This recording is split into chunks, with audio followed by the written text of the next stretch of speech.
Hi to the Poetry Festival in Rahovec, Kosovo on its sixth edition. My name is Gili Haimovich. I'm an Israeli poet. I send you my warm regards as an Israeli and maybe even more so as one who grew up in Jerusalem. I feel I can identify a bit at least with your history and the languages that represent it and go through Kosovo. In the mid 70s, when I was born and grown in Jerusalem, it seemed peaceful. It took some time, some growing up, to realize realities are very layered, and this reality is filled with pain and conflict. In my 20s, I moved to Tel Aviv. There, I studied in an art school, and I still engage also in photography in addition to poetry. I worked as a journalist, and then I decided to switch, and I started to study to be an arts psychotherapist. My form of practice is the one that in which you work with creativity and move through different art modalities, and I focus mainly on writing as a therapeutic tool.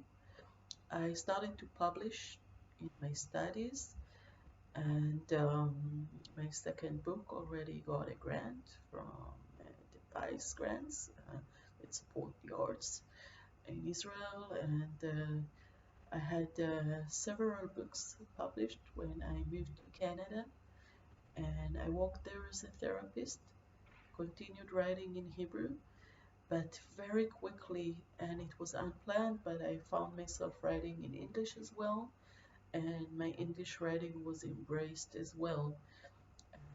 I write in both. I found that I have a very unique connection to Hebrew, being an ancient language that was revived only 100 years ago. It's the Bible's language, but was used as a holy language, and not a conversational one. And it's a very unique tool for me as a poet, and it was also an asset when I started to come into English and have a different perspective over it, and have English as a tool to explore uh, my identity through this perspective as well. Um, I lived for a long while in Canada, but quite some years ago I came back home to Israel. I live now in the Tel Aviv area. I have 6 books in Hebrew, 3 in English, including a very recent one, a full volume of my originally written poems in English. It's titled Promised Lands. I have several books in other languages, and altogether translated into 30 languages. Last year, a book of mine titled Note came out. It's a multilingual book that gathers 20 something of the languages I've been translated into.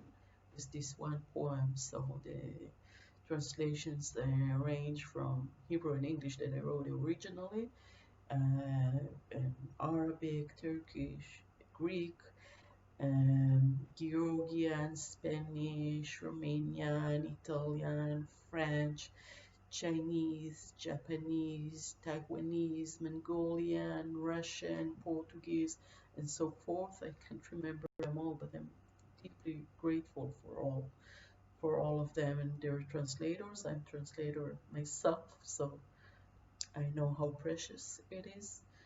Um, and I'd like to read you a poem from this last book called Champagne and Hummus.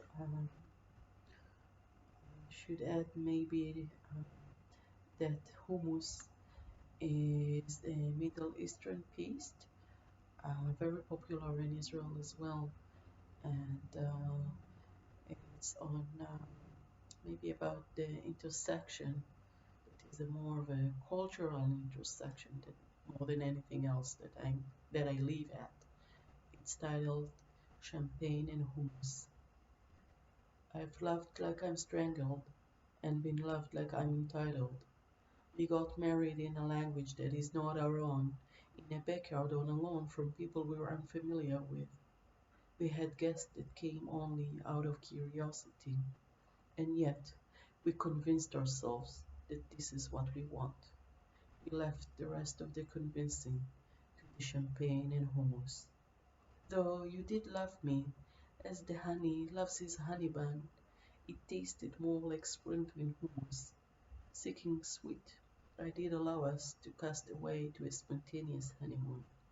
By then I was willing to reach just the honey without the moon, but even so, it lasted less than a day. It took me more than era to realize the honeymoon was fake. As night grew cold, it tasted like a savory dessert. As I grew old, I will try to recall the taste of you, of champagne and hummus. I'd like now to give you the opportunity to hear this poem in Hebrew as well. I usually write either originally in Hebrew or in English. This one I have in Hebrew in my last Hebrew book, Landing Lights. חומוס ושמפניה. אהבתי כמי שנחנקת, נאהבתי כמו הייתה לי זכות. ניסינו בשפה שאינה שלנו, בחצר אחורית ששאלנו, מאנשים שלא באמת הכרנו. היו לנו אורחים שהגיעו רק מתוך הסקרנות, ועם זאת, שכנענו עצמנו שזאת משאלתנו. את שאר השכנועים השארנו לחומוס ולשמפניה. מתקה אהבתך אליי, כמו זו של דבש לדובשנית, אך טעמה היה כשל חומוס מתסיס. טהרה אחרי מתוק הותרתי לנו, להיסחף לירח דבש ספונטני. אז כבר מוכנה הייתי להסתפק רק בדבש, גם אם לא לאור ירח. למרות הפשרה, החופשה לא שרדה יותר מיממה, נדרשתי ליותר מעידן כדי לדעת, ירח הדבש מזויף היה. כשלילה קר עלה, טעמך הבשיל כמו ממתק מלוח, וכששנים רבו, ניסיתי טעמך לחקוק בי, טעם של חומוס ושמפניה. Thank you very much.